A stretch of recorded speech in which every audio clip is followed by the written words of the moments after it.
Hello, on behalf of Community Business, I'd like to welcome all of the participants here today to this webinar entitled In Conversation with Jan Power, His Story.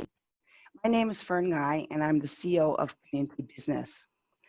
This webinar forms part of our Resilience Live Day, a program of webinars that we're broadcasting throughout today on the theme of emotional well-being in the workplace. This session gives me great pleasure to introduce social entrepreneur and mental health champion, Jan Power, CEO of PLC Lions.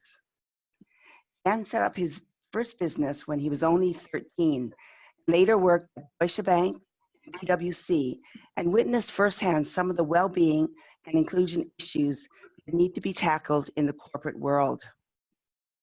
In 2015, when he was 23, an unexpected family tragedy changed Gan's life forever. While working in the city, Gan found that his father had been murdered during a trip to India. When returning to work, Gan saw the power of being able to share his emotions and being his full self at work. Recognizing that everyone has a story, he wanted to encourage others to share and saw the power of storytelling. His experiences and inner resilience sparked his passion for prioritizing well-being and inclusion in the workplace. Jan is founder of PLC Lions, the Unwind Experience, and is very passionate about igniting emotion in the workplace, encouraging others to share and be themselves at work. Jan's work has been featured globally and has reached over 53 countries, and now supports over 65 companies, including Amazon, EY, GSK, Sony Pictures, and many more. In the UK, Jan is supported by Westminster and hosts his own roundtables in the House of Lords to further the agenda alongside the UK government, stressing the importance of inclusion and well-being in the workplace. Jan also spoke at the groundbreaking This Can Happen mental health conference in the UK last year. This session is being recorded, so it'll be available for download immediately afterwards. So Jan, welcome and thank you for joining us today. Could you please start by sharing with us your very compelling personal story? Sure. So firstly, thank you for inviting me here today. It's a real pleasure and honor to be supporting you and everybody who's listening. So thank you once again.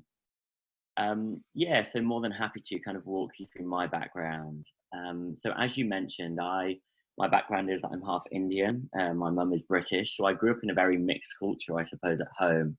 Always had this go-getting attitude instilled by my dad. And as you mentioned, from 13, setting up my first business. And after that, my parents said, look, Jan, will you focus on your education? So I did, and I went off to university and did the kind of normal route. Then I decided to join PwC. And when I joined PwC, I would say I was very competitive, very performance-driven, as many people are going into the corporate world. And if somebody had mentioned well-being, inclusion, resilience, it was something I neglected, I didn't think about. But it wasn't until 9 months later when everything just came crashing down for me. And the things I'd neglected were the things that I needed to value most. It was the 7th of May, 2015. And my dad, I spoke to him from the airport and he flew to India for work. Speak to him and off he goes. A few days passed and I didn't hear from my father. But when a loved one is overseas, you don't think too much of it, time differences and whatnot. But after a few days, alarm bells started going where we didn't hear from him and nobody had heard from him. And a week later, we just hoped, prayed, whatever it is that you do, that he would get back on his return flight.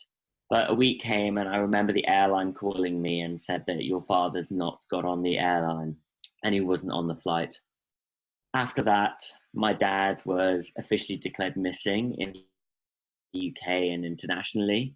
And for me, it was just one normal day working in the city in my office. Suddenly, my life just sprawled across the media in my attempt to find my father. 3 weeks later, it was the 30th of May, 2015, and I received a call from BBC Worldwide. And it was probably the best call we got because they said, look, we're going to help you. We want to put this across all of our channels. So my sister and I, that night, we went to sleep, ready to be picked up by the BBC the next morning. But unfortunately, we woke up the next morning to a phone call, and it was a radio presenter live in India who said, are you the children of Ranjit Singh Power? And we said, yes. And they said, your father's been murdered, and we found his body. And it's something, it's a morning for me that I just don't forget, just hearing my sister scream and also feeling this huge sense of responsibility, especially coming from my Asian background, of now having to step up and lead this investigation. So I took 3 months out from work to lead the investigation, and I still lead this today in government. But over time, well, PwC were hugely supportive to me, but over time, I wanted to come back into the workplace, and eventually I did. And two things happened during that first week at work that really shocked me. I came back with as much of a positive attitude as I could, but that week was also the week we'd planned the funeral for my father, and we'd flown the body back to the UK. Now, at that moment in time, I remember getting a call from the police, and they said, can we meet you? And they came to meet me, and they just said, we have to tell you that, unfortunately, the body that's coming to London Heathrow Airport, it's not your father. And for me, it was just, all we wanted to do was say our goodbyes at the time. And it was such a difficult moment to know that for me now, it's almost like my dad vanished.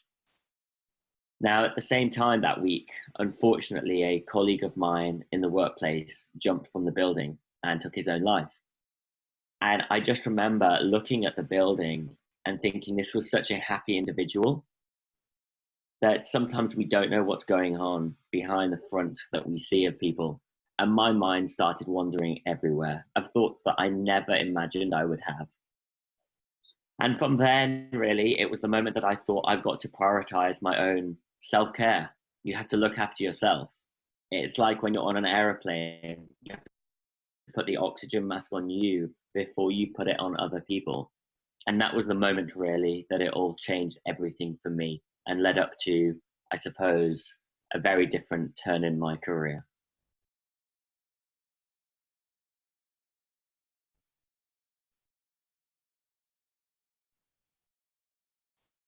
Well, thank you so much for sharing that, Gan. You know, I'm sure you've recounted that story many times, but I can see that it is still very difficult for you to talk about that time in your life. How has this personal experience that you went through shaped work that you do today? Yeah, I mean, it really has shaped a lot. As you say, I do get emotional today sometimes, but it's taken years for me to get to that stage sometimes. And a lot changed. My whole perspective, my priorities shifted. I was walking to my office back and forth every day, just noticing so much more about life that I hadn't noticed before. I used to walk and see maybe homeless men and women, people in difficulty, struggling, and I wanted to get to know them. At the same time, I'd go into the office and people started sharing stories with me. They realized that mine was across the media. I didn't really have an option of whether to share it, it was there. But people were sharing things with me that I never could have imagined they were going through in the workplace. And over time, it made me realize that nobody wanted to speak up about it for whatever reasons. And I thought that, everybody has a story. And I still stand by that. Everybody has a story that we know nothing about.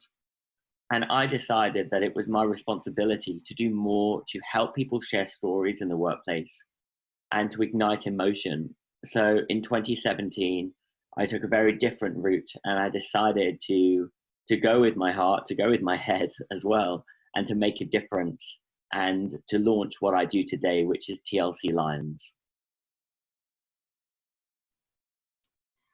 What lessons have you learned along the way that you can share with our listeners? So there have been a number of lessons along the way. I think the one thing I've learned is positivity is really key. In the worst of times, I've learned to just see the good, because seeing the bad really never helped me. It had happened. I can't change the past. All I can do is change the here and now and change the future. So I started to see the good in everything. If something went wrong, I would say, hey, that's okay. If you, I don't know, if you spill your coffee one morning, people get annoyed. I say, hey, it means I'm not supposed to have coffee today, or just little things, and I don't let them annoy me anymore. That's very different to before. Another lesson I've learned is around happiness. The Gyan in 2015 and 14 and before was very different. I thought that happiness maybe was material. You know, it was just buying nice things and going to nice places. I've soon realized that happiness, I started making a list of the things that made me happy, and they had one thing in common, and it was that they didn't cost a penny. And these were things such as being with close friends, laughter, seeing my niece, you know, things that actually we take for granted, but they're simple and they bring happiness. So another lesson is how to actually be happy in my life. And a final thing I've learned is to be a good human. It's not difficult to be a good human and to help other people. All too often, I used to just go through my life, my day to day, and maybe not really give too much of a care. Now I've learned to care about others, whether that's in the workplace or at home. And actually, if you care about people, especially in your teams, you get so much more out of them. They're so much more loyal. So I've learned just to be loving and just to be caring to other people, and you will live a much better life, and people will be much more loyal to you in and out of the workplace. Some very great lessons for each and every one of us. I'd like to now talk about TLC Lions. So as an entrepreneur, you've launched a couple of pioneering and innovative initiatives related to employee well-being, including TLC Lions. What is it all about? And maybe first explain the name TLC Lions. Sure. So TLC Lions, Lion comes from mine and my father's middle name. So in Punjabi and Sikhism, Singh is lion, and that's our middle name. So that's where it all comes from. And I wanted something that kind of has a piece of him in everything that I do today. So TLC also stands for tender loving care. So, and lions are courageous. So that's where it came from. But what do we do? TLC Lions, in short, we're on a mission to ignite emotion and empathy into organizations through the power of storytelling. For us, it's all around understanding what is it like for somebody who doesn't look like you, act like you, perhaps from a different culture, sexual orientation, ethnicity. It doesn't matter. But it's not until we hear their story that we start to empathize and understand what's it like in their shoes, so that when we work with those individuals, we can understand them more, understand how they work, and get the best out of each other. So I've brought together 25 ordinary people with extraordinary stories. I've now met over 150 individuals, very, very powerful stories. But a lion, our speakers, is somebody with one, a powerful story, but two, an understanding of the corporate world and organizations. And thirdly, they can apply it to the majority. So they might have a story, but the question is, how do we apply that to majority in an organization? If it's a question around a lion speaking around LGBT, for example, you know, how do we make that relevant to everybody in the room to be allies? Or not everybody would have gone through something so, let's say, unique as what I've faced, but everybody has a story, and how do we relate that to everybody to take lessons away? So we now support around 65 companies globally, largely multinationals, and I'm so proud of everybody who supports us along the way and really humbled. We've held events so in the UK, across Europe, Hong Kong, Americas, Australia coming up next year. So it's really been quite unexpected. But what's coming out there is actually this is a global issue. We need to bring emotion and this human factor back into organizations. And I hope that's what we do. What's the impact of some of these emotional, these inspirational storytelling sessions that you've led in the workplace? So On a high level, the impact is that we've welcomed over around 25,000 people in audiences, which has been amazing. But more so, when we go down onto individuals, the stories I've heard from audience members have just been amazing. We've had people come out as openly gay in our sessions for the first time in front of their work members. I've had people come forward to us to say that they were facing domestic violence at home, and we got them the right support from their employer. We've influenced policy in organizations, whether that's from flexible working or making sure that senior leadership are held responsible for the care of their teams. And for me, it's those individuals, the stories that I hear either in person or afterwards on LinkedIn. I get a lot of messages. It's just been amazing seeing the almost ripple effect that we're causing. Because for us, we're in there to ignite that emotion through our lions. But then the hope is that that ripple effect continues. People share their stories internally. They feel brave enough. And that's what we hope to do. Another thing that, as an example of impact around well-being, is that I speak often around something I call non-negotiables. And that means that well-being, self-care is different for everybody. And I encourage every company I speak to, and today I'm heading to Marriott, the hotel chain, and I'll be doing the same with them in an hour, is saying to them, look, we've got to understand that well-being is different for every employee. So can we have a conversation with each member of your staff to say, what's important for their well-being? And that comes in different shapes. So that could be yoga on a Monday. It could be picking up the children on a Thursday. It's so different.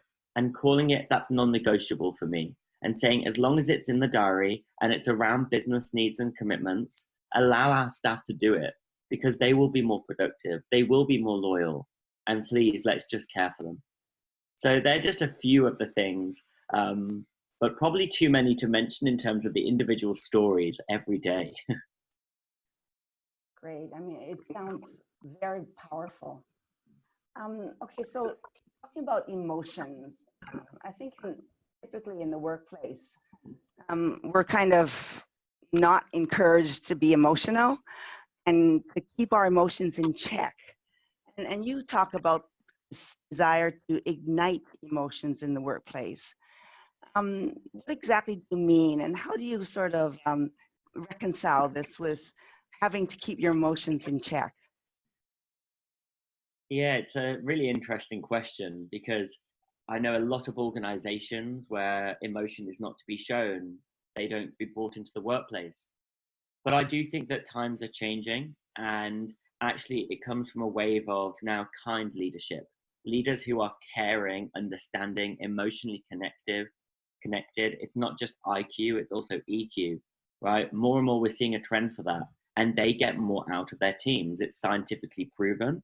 You know, people are more productive for those people. And going back to your question, what do we mean by emotions? Emotion is not, as many people think, I'm emotional. They think crying. They think turning up to work in tears. No, it's just being in tune with your emotions, how you're feeling, in tune with your teams. Is somebody happy? Is somebody down? Is somebody struggling? And just getting people to talk about how they feel. So if you, for example, might see somebody in your team who has their head down today, they're not their full self. Don't be afraid to go over and say to them, how are you doing? Are you okay? And allow them the space to show their emotions, to open up. And at the same time, don't be afraid to share yours. Quite often we need to share our own emotions, our own story to get it out of other people, and that's fine. So the point is, I want people to start seeing us sharing that as a strength, because often you'll get the argument of, no, we're here to do business. We're here to make, to make money, the classic one, add to the bottom line. And actually, if you allow your teams that space, just watch the results. People will be more productive. People will not go off sick, and people will continue.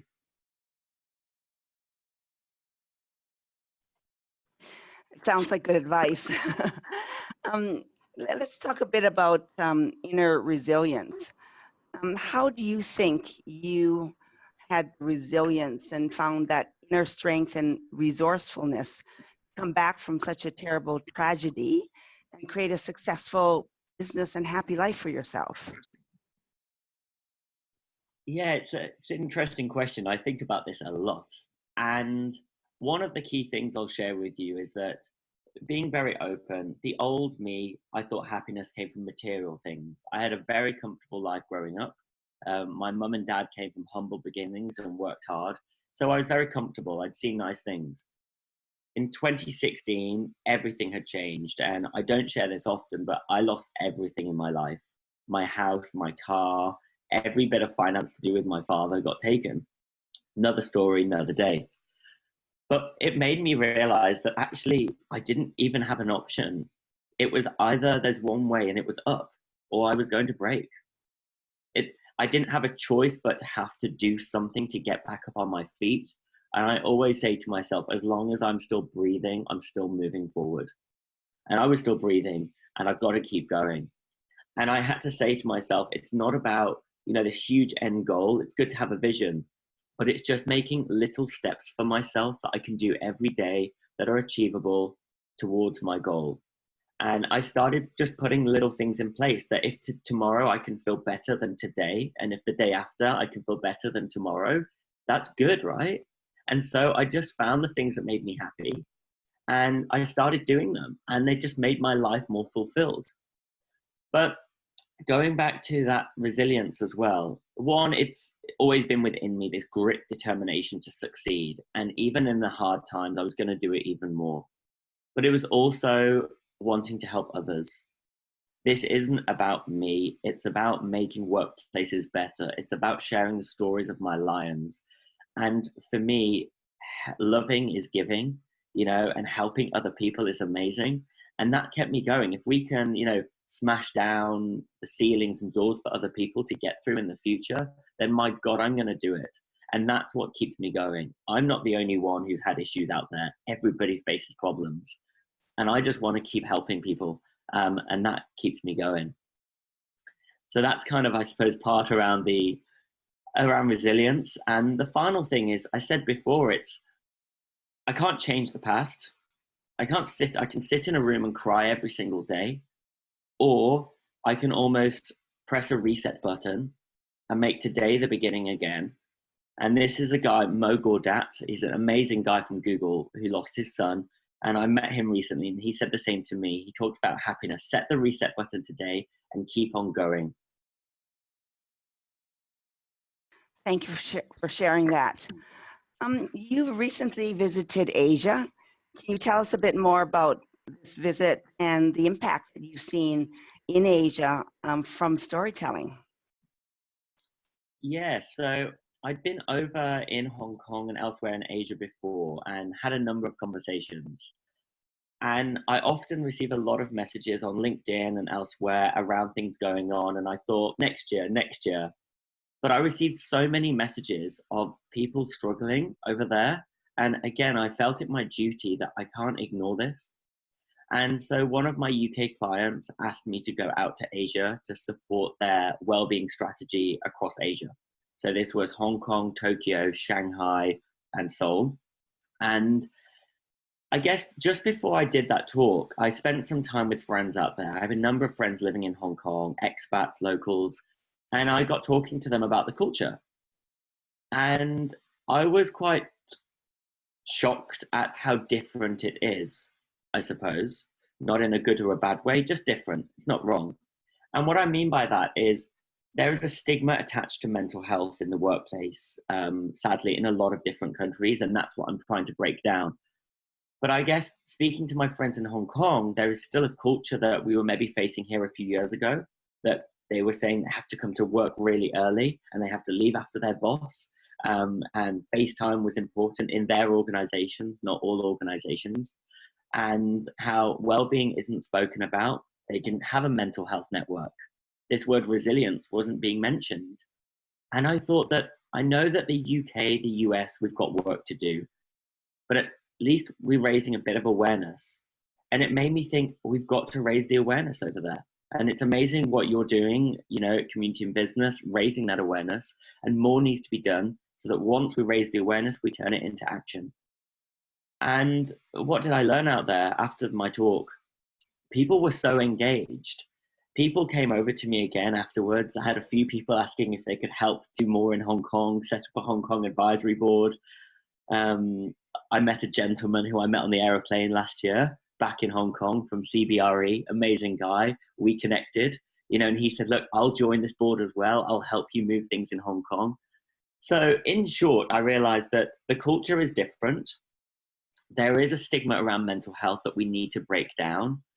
And I'm not going to sit by and let that happen. People are struggling just like they are elsewhere in the world. And it's up to people like yourselves, myself, to do more, and everybody who's listening, to create these environments. We have to. Yeah, absolutely. And we started to do work around more holistic employee well-being for the last few years. About maybe 15 years ago, we started focusing on work-life balance, which today is still an issue in places like Hong Kong. Yeah, mental health, mental illness, all these topics are, they're not talked about a lot because of the stigma. And through our initiatives, we really want to, bring these, topics, to the corporate agenda. And thank you so much again for helping us do that. Let's talk about some of the barriers that people are facing in the workplace when it comes to caring for each other. You mentioned before, today, the sort of the definition of leadership is changing. You have to be a caring, compassionate leader. And, we should be willing to ask our people, are you okay? And offer our support. Can you tell me how a leader can demonstrate themselves to be approachable if somebody is experiencing a difficult time? Sure. I think the first thing to say there on that question is it really does start at the top of these organizations. We need senior leaders, whether that's board level, board -1, or just any leader, to speak up and share their own stories, because people are not going to share how they feel if they haven't got the environment to share it in. And if we can see role models, people who've made it to the top in our organizations, and think, actually, the road hasn't been all plain sailing, there have been bumps in the way, they will, one, be more loyal to you as a leader, and you create the environment for them to think it's okay. If he or she can share it, then so will I. And the companies I see where that works best, it is where the CEO is willing to share a story or to really get behind this agenda around well-being at work. And I don't mean intellectually engaged in the topic, I mean emotionally engaged. And there's a huge, huge difference. And people see straight through it.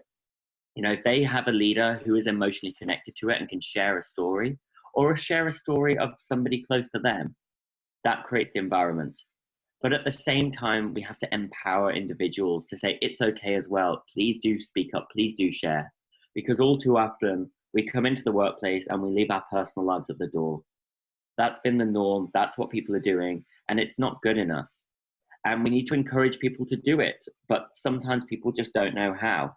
And so my advice here is that senior leaders, if anybody's listening to this, is to get your senior leaders, have a conversation with them, find the one who you think is emotionally connected to this topic. Ask them if they're willing to share their story or get behind this agenda in your workplace. And then find individuals who have stories and encourage them to do it. And we can get onto this because there are so many ways you can share a story. It doesn't have to be in front of an audience of thousands of people. I think, every one of us has a story or has an experience where, sometime during their career or work life, they've struggled. And, like you say, maybe they're not, big, compelling stories, but just sharing experiences could really help others that are going through similar struggles. Can you maybe give us some practical tips about how managers can be champions of well-being to their teams, and also maybe tips for people in general on how they not just survive but thrive in times of uncertainty? Sure. I think firstly on the tips for managers, I would say look up. And what I mean by that is I'm guilty as well at work. We're on our phones, on our laptops, and really into our work. Take time to look up and look around your teams, watch any changes in emotions of people, and go over to them and say, "How are you?" But look them in the eye and really mean it, or ask it twice.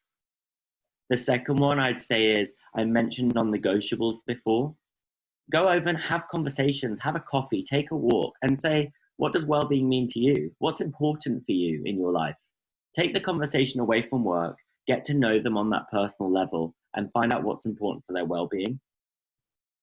Another one I'd say is just share your story, show some vulnerability as a manager, as a team leader, or whoever. Often it takes that to get it out of our teams. So don't be afraid to show some vulnerability yourself. Share with your teams. Let them know and just remind them that you are always there for them to support them both for work and professional lives, but also on a personal level, because it will just make such a difference.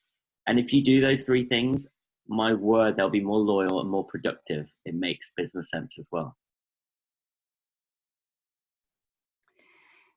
It sounds like great advice. I can imagine that some leaders have not been operating in this mode before, so it's probably going to be maybe uncomfortable to them when they first try this, but I hope people do try. Is there any research or anything that you can point us to around benefits of this kind of approach of talking to people, sharing stories? So a lot of my research, which I'm really proud of, I have Harvard and MIT on my advisory board. So Dr. Eneja, who is an amazing lady over in Boston, she provides me with my research, the latest trends that are coming into the workplace up to 2025 at the moment, of where things are going. So quite often I get very in-depth articles from Rajni, and I have to go through them. But a lot of them are around emotional intelligence in the workplace. I've mentioned EQ and why it's important. There's a lot coming out I've been reading recently in Harvard Business Review around kind and emotional leadership. How this isn't just the right thing to do from an ethical point, it's a business case. You know, the stats are there. And also, if people haven't read the reports, which are, so there's the Thriving at Work report, Monitor Deloitte have posted a few as well. And they've shown, they did a lot of research. Yes, this is UK focused, but I'm sure there are similar for elsewhere in the world as well. And if not, then a company should get behind it and create it with the government around the cost of presenteeism and absenteeism. And what I mean by that, so the overall cost of poor mental health and poor practice at work via presenteeism, people who are coming into your office, but they are not there. Their mind is on something else, and there's the cost of the business of that. And absenteeism when they're going off sick. So I'd really recommend looking at the report by Deloitte and looking at how they did it, because I think that could be super helpful. And another thing, just going to research internally, is we've had a discussion with a lot of our clients who are from very different industries. Some of them don't track their employee sick days. This is easier when you've got companies who charge by billable hours. I understand that. But actually looking into your absences and sick days and allowing people to disclose why it is that they're off. Physical health, mental health, be open. Because there's one of our clients who've done that and they've seen a huge difference in people disclosing in 12 months. So it's working. That sounds very useful. So I encourage companies to look at some of these reports. I know that some companies are extremely data driven and they always need to look at the business case and understand it for their company. Okay, so we're coming up time. As we close, I would like to ask you one final question. I appreciate that it must be quite difficult for some people to share such a personal story as yours, especially in the workplace. So what advice would you give to our listeners about taking that first step if they have a story to share that could help someone else? The first thing I'd ask yourself is, what's the worst that can happen from me sharing this story? And ask yourself that. because what you'll notice actually, it will help people a lot more, because you'll find people similar to you and you'll help others. Because it can cause anxiety. People worry about sharing stories. So just break that down and write it down. What's the worst that could happen? Then I would say, think about, do you feel right to share your story? Is now the right time? It's not always the right time, and that's fine. And then you could look at, how do you want to share it? Maybe try it one-to-one with an individual. Maybe try it with a stranger. It might sound odd to you, but when I go and get my hair cut, I see my barber, he's a stranger. Sometimes you have the best conversations with a stranger. So try it on a stranger maybe. But otherwise, the final thing I'd say there, so I've said, think about what's the worst that can happen. Maybe share one-to-one first, and then think about how you'd like to share it. Do you want to speak in person, in a small group? Maybe record a video or even write it down. Find what works for you and do it in little steps. And remember, nobody's forcing you to do this. You can help so many people by sharing your story. So just give it a try. Maybe try it offline, in person first. And if you don't enjoy it, that's okay. But just try, because we'll never know if we don't try. Great advice. Okay, so on behalf of Community Business, I would like to thank you again for sharing your personal story and insights on this very important topic of resilience.